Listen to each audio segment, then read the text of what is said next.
Hi students, my name is Faiz Sakir. Welcome to first lesson of your history, the rise of nationalism in Europe. Europe में राष्ट्रवाद का उदय। बच्चों, आज के इस वीडियो में हम लोग आपके चैप्टर का लास्ट पैराग्राफ करेंगे। बहुत ही इम्पॉर्टेंट पैराग्राफ है, तो आपसे रिक्वेस्ट है कि आप एनसीईआरटी के बुक को सबसे पहले ओपन कर लें और फिर इस वीडियो को देखें तो आपको बात और अच्छे तरीके से समझ में आएगी। तो चलिए स्टार्ट करते हैं। कहता है, nationalism aligned with imperialism led Europe to disaster in 1914। बहुत ही इम्पोर्टेंट लाइन है, इसको थोड़ा सा समझना होगा। यहाँ पर कह रहा है कि जब राष्ट्रवाद के साथ साम्राज्यवाद का कॉन्सेप्ट जुड़ा तो उसके वजह से 1914 में यूरोप जो है वह अंधकार में चला गया। यूरोप में लार्ज स्केल पर तबाही मची। यानी कहने का मतलब ये है कि जब यूरोपियन पावर्स ने दूसरे देशों को गुलाम बनाना स्टार्ट किया, तब जो है आप देखेंगे कि उसके वजह से जो है आप देखेंगे कि बहुत सारी जंगें हुई और नतीजा ये हुआ कि यूरोप में बड़े पैमाने पर तबाही मची। जैसे मैंने आपको बताया था कि जो यूरोपियन पावर्स जो थे वह बाल्कन के एरिया को कंट्रोल करना चाहते थे, जिसके वजह से बहुत सारी जंगें हुई और आप देखेंगे कि फर्स्ट वर्ल्ड वार भी हुआ। तो उसी चीज़ को यहाँ पर फर्स्ट लाइन में बता रहा है कि nationalism aligned with imperialism led Europe to disaster in 1914। यानी कहने का मतलब है कि जब राष्ट्रवाद के साथ साम्राज्यवाद का कॉन्सेप्ट जुड़ा तो उसके वजह से 1914 में आप देखेंगे कि यूरोप में बड़े पैमाने पर तबाही मची। बहुत सारे लोग मारे गए फर्स्ट वर्ल्ड वार के दौरान। आप देखेंगे कि पूरा यूरोप जो है वह बर्बाद हो गया, तबाह हो गया। But meanwhile many countries in the world which had been colonized by the European powers in the 19th century began to oppose imperial domination। कहता है क्या, लेकिन इसी दौरान आप देखेंगे कि दुनिया के बहुत सारे देश जिनको यूरोपियन पावर्स ने गुलाम बना रखा था, वहाँ पर आप देखेंगे कि आज़ादी की जंग स्टार्ट हुई। वहाँ के लोगों ने इम्पीरियलिज्म के खिलाफ आवाज़ बुलंद किया, कॉलोनियलिज्म के खिलाफ आवाज़ बुलंद किया और आप देखेंगे कि धीरे धीरे जो है मैक्सिमम देश जो है वह आज़ाद होते गए और नेशन स्टेट बनते गए। कहता है, the anti imperial movements that developed everywhere were nationalist. कहता है क्या, जहाँ पर भी एंटी इम्पेरियल मूवमेंट्स चला, आप देखेंगे कि जिन लोगों ने भी एंटी इम्पेरियल मूवमेंट्स चलाया, मतलब इम्पीरियलिज्म के खिलाफ, साम्राज्यवाद के खिलाफ, कि किसी देश को गुलाम नहीं बनाया जाए, जहाँ पर भी यह मूवमेंट चलाया गया, आप देखेंगे कि हर जगह जिन लोगों ने मूवमेंट चलाया वह नेशनलिस्ट थे, राष्ट्रवादी थे। नेशन स्टेट के कॉन्सेप्ट में उनका पुख्ता यकीन था, पक्का विश्वास था। एंड वर इंस्पायर्ड, यहाँ पर लिख रहा है, in the sense that they all struggle to form independent nation states and were inspired by a sense of collective national unity formed in confederation with imperialism.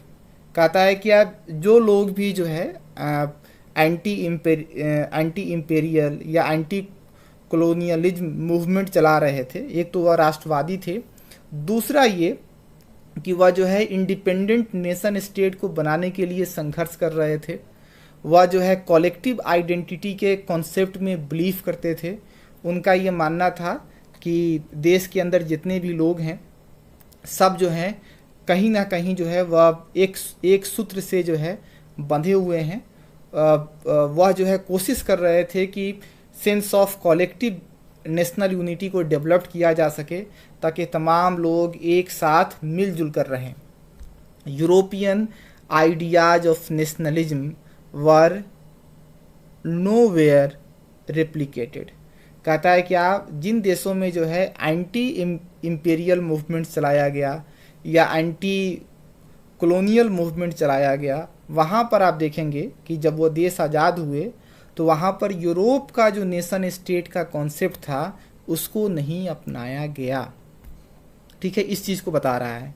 For people everywhere developed their own specific variety of nationalism. कहता है कि आप देखेंगे कि हर जगह लोगों ने जो है एक ख़ास तरह का जो नेशनलिज्म, जो राष्ट्रवाद उनके यहाँ सूट कर सकता था, उस तरह का जो है, उस तरह के नेशनलिज्म के कॉन्सेप्ट को उन्होंने अपनाया। यानी कहने का मतलब हर जगह जो है वह नेशनलिज्म का कॉन्सेप्ट जो है वह एक जैसा नहीं था। जैसे आप देखेंगे कि हमारे यहाँ भी जो एंटी इम्पेरियल मूवमेंट चलाया गया, उसके बाद देखेंगे कि हम जो है नेशन स्टेट बने, तो आप देखेंगे कि हमारे यहाँ जो नेशनलिज्म का कॉन्सेप्ट जो है और यूरोप में जो नेशनलिज्म का कॉन्सेप्ट है, उसमें जो नेशन स्टेट का कॉन्सेप्ट है, आप देखेंगे कि उसमें आसमान ज़मीन का अंतर है। जैसे यूरोप में देखिएगा कि जो मैक्सिमम नेशन स्टेट जो होते हैं उसमें एक कल्चर के लोग पाए जाते हैं, उनकी हिस्ट्री एक होती है, जबकि हमारा जो नेशन स्टेट है आप उसमें देखेंगे कि अलग अलग कल्चर को मानने वाले लोग हैं, अलग अलग भाषा को बोलने वाले लोग हैं, अलग अलग रिलीजन को मानने वाले लोग हैं। तो हमारा जो नेशन स्टेट का कॉन्सेप्ट जो है और यूरोप का जो नेशन स्टेट का कॉन्सेप्ट जो है उसमें बहुत ज़्यादा डिफरेंट है, बहुत ज़्यादा डिफरेंस है। तो उसी चीज़ को यहाँ पर बता रहा है कि हर जगह जहाँ पर भी नेशन स्टेट का कॉन्सेप्ट आया, वहाँ पर आप देखेंगे कि यूरोप का जो मॉडल था नेशन स्टेट का, उसको नहीं अपनाया गया। हर जगह लोगों ने अपने हिसाब से जो है नेशनलिज्म के कॉन्सेप्ट को डेवलप किया। But the idea that societies should be organised into nation states came to be accepted as natural and universal. लेकिन कहता है कि ये जो सोच जो था, जो कि यूरोप से निकला कि एक जैसे लोगों को जो है नेशन स्टेट बनाकर रहना चाहिए, किंगडम वगैरह का कॉन्सेप्ट ख़त्म होना चाहिए, डायनेस्टीज का कॉन्सेप्ट ख़त्म होना चाहिए, एक कॉन्स्टिट्यूशन हो जिसके ज़रिए से देश को चलाया जाए और जो है देश की बाउंड्री जो है वो फिक्स हो, कलेक्टिव आइडेंटिटी को क्रिएट करने की कोशिश की जाए। यानी कहने का मतलब नेशन स्टेट का कॉन्सेप्ट जो था, आप देखेंगे कि दुनिया के मैक्सिमम हिस्सों में, मतलब दुनिया के लगभग तमाम हिस्सों में जो है इसको एक्सेप्ट कर लिया गया, इसको मान लिया गया। आज आप देखेंगे कि किंगडम का कॉन्सेप्ट नहीं है, डायनेस्टीज का कॉन्सेप्ट नहीं है, आज आप देखेंगे कि नेशन स्टेट का कॉन्सेप्ट है। तो कहता है कि जो नेशन स्टेट जो है अब वो एक नेचुरल और यूनिवर्सल कॉन्सेप्ट है जो कि यूरोप से आता है और फिर धीरे धीरे जो है वो दुनिया के तमाम हिस्सों में फैल जाता है। मैंने आपको बताया था कि नेशनलिज्म का कॉन्सेप्ट सबसे पहले जो है वह फ्रेंच रिवॉल्यूशन से आता है। अब यहाँ पर देखिए ऊपर एक तस्वीर दी हुई है, इसको दिया हुआ है, इसको थोड़ा समझ लेते हैं, बहुत ही इंपॉर्टेंट तस्वीर है।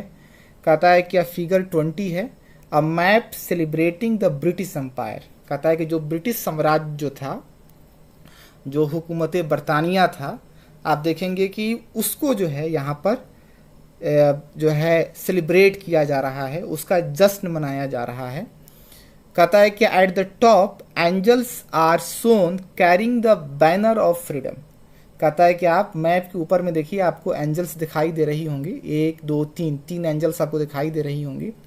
कहता है कि आप देखेंगे कि ये जो एंजल्स हैं इनके हाथ में कह रहा है कि फ्रीडम का बैनर है। देखिए यहाँ पर लिखा हुआ है फ्रीडम, आज़ादी का बैनर लेकर जो है ऊपर एंजल्स जो हैं वह आपको दिखाई दे रही होंगी।